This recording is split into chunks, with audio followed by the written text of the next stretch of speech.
আজি প্ৰথমবাৰ দেখিলো এনেকে বিজেপিৰ এখন সভাত তাকো প্ৰদেশ বিজেপিৰ সভাপতি আছিলে উপস্থিত, য'ত আপুনি অংশগ্ৰহণ কৰিছে। আমি জইন কৰাৰ পিছত প্ৰথমবাৰৰ বাবে জিলাত মানে সভাত অংশগ্ৰহণ কৰিছোঁ আৰু বিগত সময়ত এনেধৰণে বিজেপিৰ প্ৰত্যেক কাৰ্যসূচীত কাৰ্যকৰ্তা হিচাপে কাম কৰি যাম আৰু যিহেতু লোকসভা নিৰ্বাচন সমাগত আমাৰ বিশ্বাস যে শিৱসাগৰৰ পৰা এইবাৰ আমি অতি লিড দি পেলাই আমাৰ সাংসদক আমি আগবঢ়াই নিব পাৰিম। পাৰ্থক্য মই বহুতখিনি দেখিছোঁ। মুকলিকে ক'বলৈ এতিয়া অসুবিধা হৈছে, বিকজ মই জাষ্ট জইন কৰিছোঁ, এখন মিটিং কৰিছোঁ, লাহে লাহে গম পাই যাম অভিজ্ঞতাটো কেনেকুৱা হয়। গৌৰৱ গগৈক আগত দেখিছে নে তপন গগৈ গগৈক আগত দেখিছে? যদি গৌৰৱ গগৈ যোৰহাট লোকসভা সমষ্টিৰ প্ৰাৰ্থী হয়, সেইটো কোনো পধ্যেই হ'ব নোৱাৰে। মই এইটো ডাঠি ক'ব পাৰোঁ যে গৌৰৱ গগৈ যোৰহাট লোকসভা সমষ্টিত তেওঁ নিৰ্বাচন নেখেলে। তেওঁ পলাই পেলাই এতিয়া কাজিৰঙা এৰি পেলাই এতিয়া তেওঁ নগাঁৱত খেলিছে আৰু ইনফেক্ট তেওঁ এটা ব্যক্তিগত প্ৰাইভেট কোম্পানীক 3 মাহৰ আগৰ পৰা লগাই থৈছে তাত সেই বুথ কমিটিৰ কামত। মই সেইটো কথাও মই অৱগত আছিলোঁ যে মই 3 মাহ আগৰ পৰা মই গম পাওঁ গৌৰৱ গগৈ যে নেখেলে। কিয় নেখেলাৰ কাৰণটো আপুনি কি দেখে? যিহেতু দীঘলীয়া সময় ৰাজনীতিত আপুনিও পাৰ কৰিছে, কিয় দেখে অসমৰ যোৰহাটৰ লোকসভা সমষ্টিত শংকা কিয় প্ৰকাশ কৰিছে? শংকিত কিয় হৈছে? মই বিশেষ সেইটো বিষয়ে ক'ব নোৱাৰোঁ, কিন্তু সকলোৱে যিটো কথা কৈ আছে যে তেওঁ মানে একাংশ লোকৰ বুট লৈ পেলাই জয় হ'বলৈ মানে নিজৰ ৰাস্তাটো মুকলি বুলি ভাবে, সেইকাৰণে তেওঁ কাজিৰঙা এৰি পেলাই যোৰহাট এৰি পেলাই তেওঁ নগাঁৱত প্ৰতিদ্বন্দ্বিতা কৰি পেলাই আগবাঢ়িছে। ধন্যবাদ। অহা 9 তাৰিখে অসমীয়া জাতিৰ স্বাভিমান, শৌৰ্য বীৰত্বৰ প্ৰতীক লাচিতৰ সুউচ্চ যি প্ৰতিমূৰ্তি, এই প্ৰতিমূৰ্তি দেশৰ সন্মানীয় প্ৰধানমন্ত্ৰী নৰেন্দ্ৰ মোদী ডাঙৰীয়াই উন্মোচন কৰিব। ইয়াৰ উপৰিও কেইবাটাও আঁচনি তেখেতে শিলান্যাস কৰিব, লোকাৰ্পণ কৰিব। যিদৰে আমাৰ শিৱসাগৰ কলেজ জিলাত মেডিকেল কলেজ হ'বলৈ গৈ আছে, তাৰ আধাৰশিলাও স্থাপন হ'ব। কেইবাটাও আঁচনি তেখেতে উদ্বোধন কৰিব। সেই নিমিত্তে আমি 1.5 লক্ষাধিক সন্মানৰ কাৰ্যকৰ্তা বন্ধু বাইদেউক এই সভাত উপস্থিত কৰাম আৰু সেই নিমিত্তে কিছু প্ৰস্তুতি লোৱাৰ নিমিত্তে আজি আমি এই সমষ্টিত ৰংপুৰ ভৱনত এখন সভা অনুষ্ঠিত কৰিছিলোঁ আমাৰ জিলা সভাপতি ডাঙৰীয়াৰ উপস্থিতিত, আৰু আমাৰ জ্যেষ্ঠ নেতৃবৃন্দ ইয়াতে আছিল। সকলো আলাপ আলোচনা কৰি এইখন জিলাৰ পৰা প্ৰায় 25,000 সন্মানৰ কাৰ্যকৰ্তা বন্ধু বাইদেউ তালৈকে ৰাওনা হ'ব। তাৰ কাৰণে বুজ লোৱাৰ কাৰণে এইখন সভা ইয়াত অনুষ্ঠিত কৰা হৈছিল। তাহাঁতো আইনত পৰিণত হ'ল। আইন এখন বাতিল কৰিব লাগিলে মহামান্য আদালতে কৰিব লাগিব। যদি আদালতে বাতিল কৰে, ইট ইজ অ'কে। বন্ধ দি থাকিলে বাতিল হ'ব না? আইন এখন কেঞ্চেল কৰিব লাগিলে ক'ত কৰিব লাগিব? অখিল গগৈ ডাঙৰীয়াটোৰ কথা হ'ল কেনেকৈ এটা কেওছ সৃষ্টি কৰি হাল্লা চিল্লা কৰাই ৰাইজখনৰ মাজত বিভ্ৰান্তি কৰিব পাৰে, আৰু চৰকাৰৰ উদ্দেশ্য হ'ল কিদৰে আমি ডেভেলপমেণ্ট কৰিব পাৰোঁ। সেইটো বিজেপি নেতৃত্বাধীন চৰকাৰখনৰ কথা কৈছোঁ।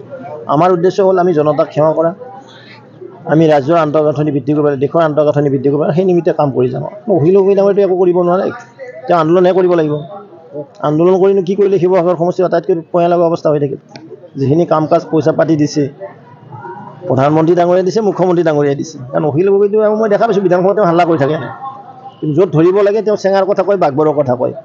তেওঁ ক'ব লাগে শিৱসাগৰ সমষ্টি এটা সন্মানীয় সমষ্টি, ৰজাদিনীয়া সমষ্টি, য'ত স্বৰ্গদেউ মৈদাম আছে, সেইবিলাক কথাটো তেওঁ তাত নকয়। তাত কি কয়, চেঙা বাঘবৰৰ মানুহে জব কাৰ্ড পোৱা নাই।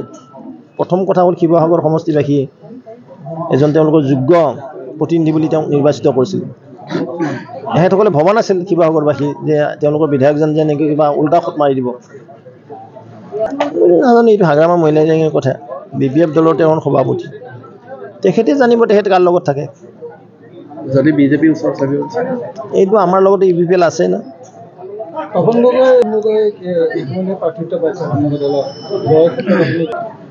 তপন গগৈ ডাঙৰীয়া যোৱাবেলি যিমান ভোটত দিছিল, এইবেলি তাৰ দুগুণ ভোটত জিতিব। যোৱাবেলি 80,000 ভোটত এই যোৰহাট সন্মানীয় সাংসদ সমষ্টিৰ পৰা নিৰ্বাচিত হৈছিল। মই ভাবোঁ এইবাৰ 2 লক্ষাধিক ভোটত তপন গগৈ ডাঙৰীয়া এই সমষ্টিৰ পৰা নিৰ্বাচিত হ'ব। তপন গগৈ ভাৰ্চেছ আদাৰ্ছ, আদাৰ্ছটো আমি দেখাই নাই দেখোন। তপন গগৈ ভাৰ্চেছ আদাৰ্ছ মই দেখা নাই, আদাৰ্ছ কোন হয় মই দেখা নাই, কিন্তু বিজয় নিশ্চিত তপন গগৈ। পদুম ফুলে সেই ঘাঁহি ইয়াত মাৰিব।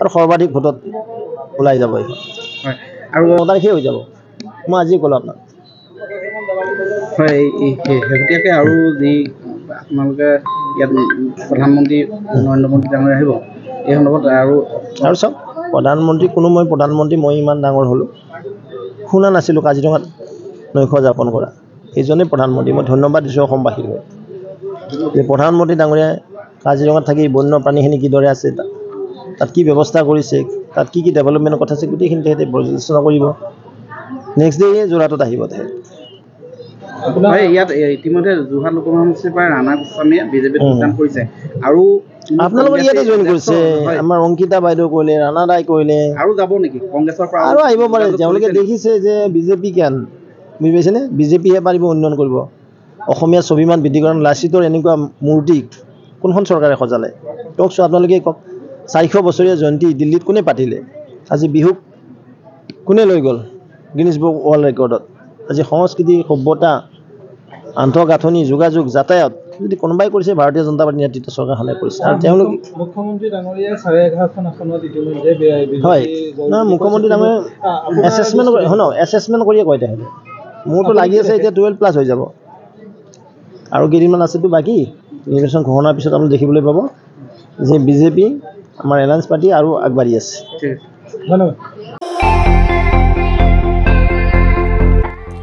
আপুনিও ভুগিছে নেকি গেছৰ সমস্যাত গেছ আৰু লিভাৰ ৰিলেটেড সকলো সমস্যাৰ একমাত্ৰ সমাধান গেষ্ট্ৰচিটি বডজম এচিডিটি ফেটি লিভাৰ পাইলছকে আদি কৰি ভিন্ন গেছৰ সমস্যাৰ সমাধানৰ বাবে কেৱল আপোনাৰ কাষত গেষ্ট্ৰচিটি